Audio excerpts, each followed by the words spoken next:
গাজায় নতুন করে হামলার তীব্রতা বাড়িয়েছে ইসরায়েলি বাহিনী। কাতারে হামাস ইসরায়েল প্রতিনিধির আলোচনায় কোনো অগ্রগতি না আসার পরপরই বোমাবর্ষণ জোরদার করেছে আইডিএফ।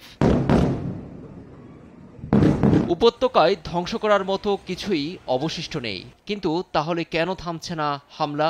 আসলে ইসরায়েলি বাহিনী জাতিগত নিধন চালাচ্ছে গাজায়। হয় প্রাণ হারাতে হবে, নয়তো ছাড়তে হবে উপত্যকা। শনিবার রাফায় ত্রাণ নিতে গিয়ে লাশ হতে হয় কয়েকজনকে।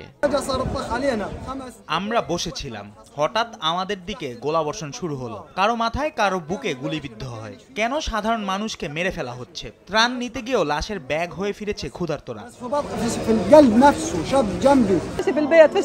ক্ষুধার কোনো ধর্ম নেই। আমার বাড়িতে এক বাটি খাবারও নেই। আমার ছেলে আটা আনতে যায়, ছেলে আর ফিরল না। এখানকার লোকজন আমাকে জানালো আমার ছেলে এখানে হাসপাতালে। শনিবার রাফায় মার্কিন সমর্থিত জিএইচএফ এর ত্রাণ বিতরণ কেন্দ্রে খাবার নিতে গিয়ে নিহত হয়েছেন অন্তত ৩৪ জন। প্রত্যক্ষদর্শীদের দাবি, কোনো সতর্কবার্তা ছাড়াই গুলি চালায় সেনারা। একই দিন যুদ্ধবিরতি ও জিম্মি মুক্তির দাবিতে উত্তাল ছিল ইসরায়েলের তেল আবিবের প্রাণকেন্দ্র। ইসরায়েলি সরকার ও সংশ্লিষ্ট সব পক্ষের উপর চাপ সৃষ্টি করতে আমরা এখানে এসেছি। যত দ্রুত সম্ভব একটা চুক্তিতে পৌঁছানো দরকার। আমাদের ভাই বন্ধুসহ অনেকে জিম্মি।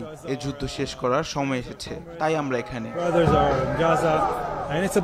চুক্তিতে পৌঁছাতে কাতারের দোহায় হামাস ইসরায়েলি প্রতিনিধি দলের যে পরোক্ষ আলোচনা চলছিল তার কোনো অগ্রগতি নেই। চুক্তিতে পৌঁছাতে সময় নষ্ট করছেন প্রধানমন্ত্রী নেতানিয়াহু, অভিযোগ জিম্মি স্বজনদের।